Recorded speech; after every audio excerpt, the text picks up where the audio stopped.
nosotros acá entre nos. Estamos conversando con Francisco Quintero, quien nos está informando acerca del quehacer cultural y específicamente sobre la constitución de lo que fue o es el Ateneo de Pueblo Llano. Francisco, antes del corte habíamos dicho de cómo había sido el proceso de constitución del Ateneo. Ahora bien, ¿por qué Ateneo y por qué no una casa de la cultura, por ejemplo? Bueno, sí, nosotros, Osman y yo, bueno, ya le decía hace un momento que Osman fue el que tuvo la idea primigenia para la constitución de una organización de tipo cultural en Pueblo Llano.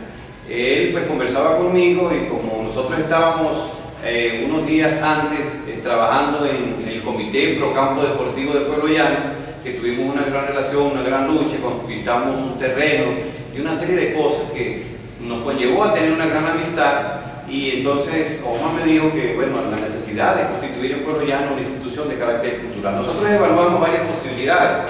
La primera posibilidad que evaluamos fue la constitución de una casa de la cultura, que era lo que se estilaba en el Estado, que existía la Casa de la Cultura en Mérida, existían otras casas de la cultura en otras partes.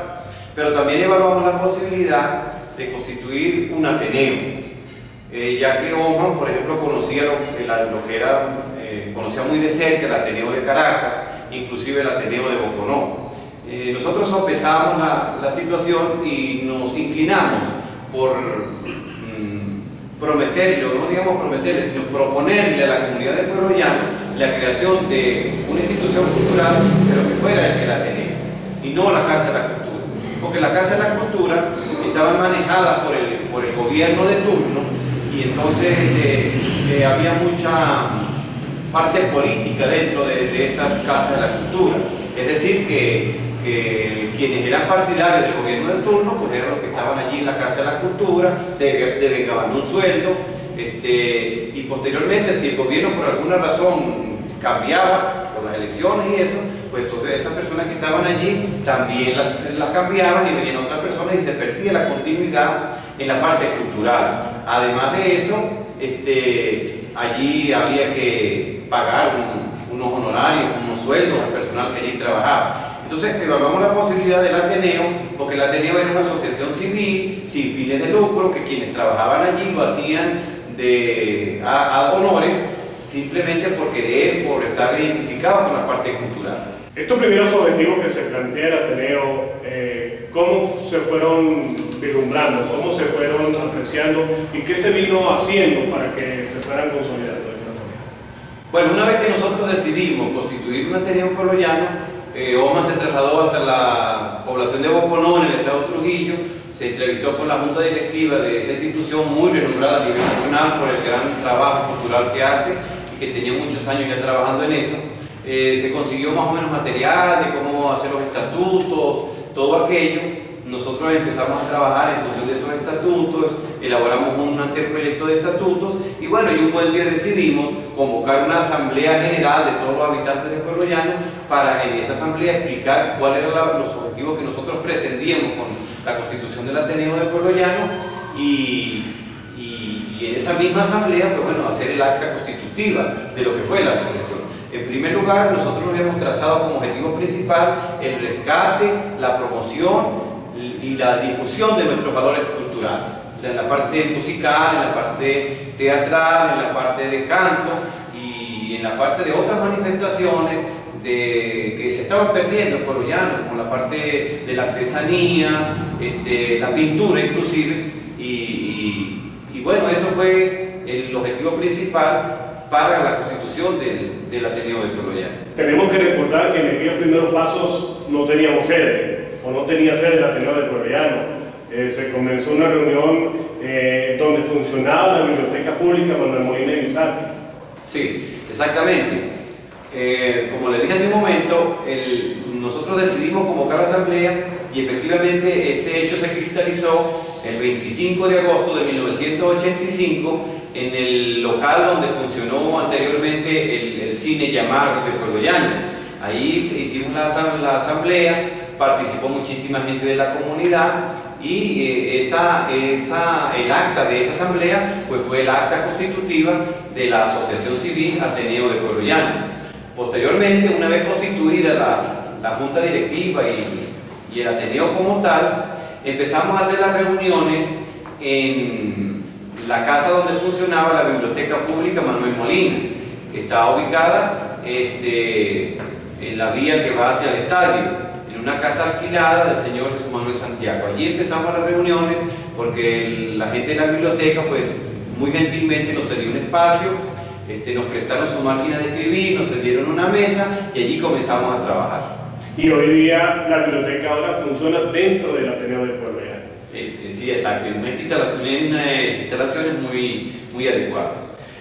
Francisco, ahora bien, transcurrió sus primeros tiempos, se lograron consolidar algunos grupos de danza, de teatro, se dio un repunte extraordinario a lo que fue las actividades folclóricas, se realizaron algunos talleres de tipo de lectura, lectoescritura, un sinfín de actividades que se desarrollaron en aquellos primeros tiempos. Sin embargo, hemos notado con preocupación que el Ateneo ha bajado el perfil. ¿Usted considera que eso es así? Bueno, sí, es triste y lamentable decirlo, pero en los últimos años sí el Ateneo ha tenido un decaimiento. Pero yo pienso que esta es una institución que tiene, como todas las organizaciones, sus altos y sus bajos. A lo mejor ahorita estamos de bajo perfil, pero creo que es importante que la juventud de Pueblo Llano, sobre todo, asuma el reto de echar adelante el Ateneo de Pueblo Llano. Y esta planta de televisión que se inicia en nuestra comunidad debe ser un bastión importante para que impulse de manera decidida el hecho cultural en Pueblo Llano. Pero yo quisiera referirme a algo, y es que cuando nosotros comenzamos el Ateneo se inició, toda organización requiere de recursos económicos, y nosotros no teníamos en absoluto nada, solamente el aporte voluntario de cada uno de nosotros. Y recuerdo que en un primer momento se acordó cancelar mensualmente los socios 10 bolívares de aquel entonces, ¿no? Y con los poquitos recursos que nosotros obtuvimos, pues se inició el taller de teatro La Laca, que se inició justamente en el Ateneo de Pueblo Llano, y el grupo infantil de danzas, o el grupo de danzas infantiles. Con esos dos grupos nosotros nos iniciamos y empezamos a hacer nuestras presentaciones y también a rescatar conjuntos musicales de la comunidad, y logramos, pues sí, buena aceptación en nuestro municipio.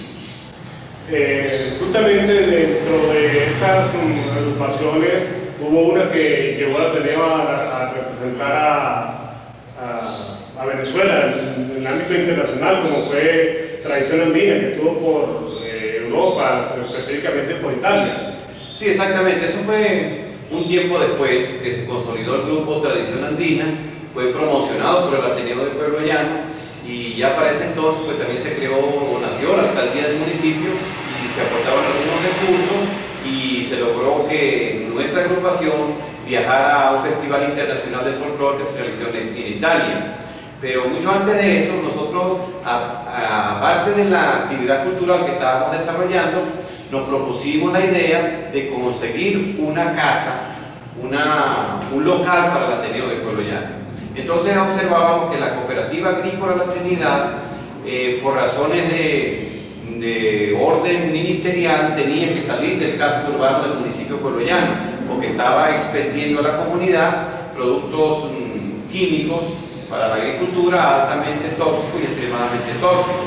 Entonces, por resolución del Ministerio de Agricultura de ese entonces y por la misma salud pública, se le pidió a la cooperativa que tenía que ubicarse fuera del área urbana del municipio. Entonces ya la cooperativa se había ido en una casa que le compró al señor, no recuerdo el nombre ahorita, Mariano Santiago, y esa casa quedó sola, quedó abandonada, se estaba deteriorando, se estaba ya prácticamente en ruinas.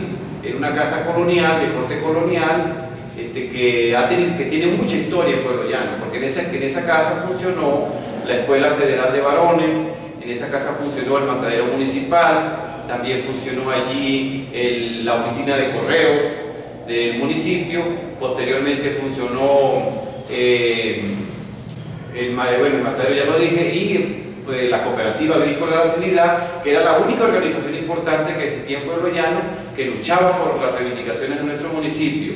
Y posteriormente, pues, nosotros argumentamos,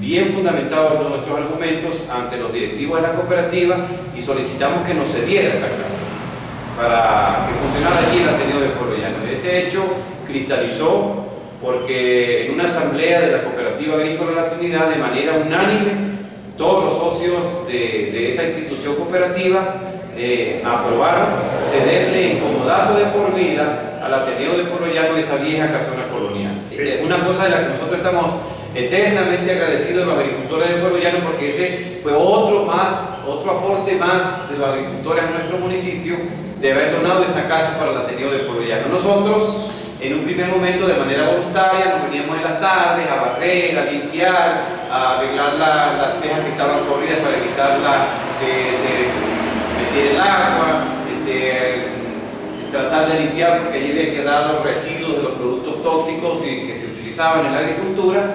Y bueno, felizmente empezamos a funcionar en la casa de la cooperativa.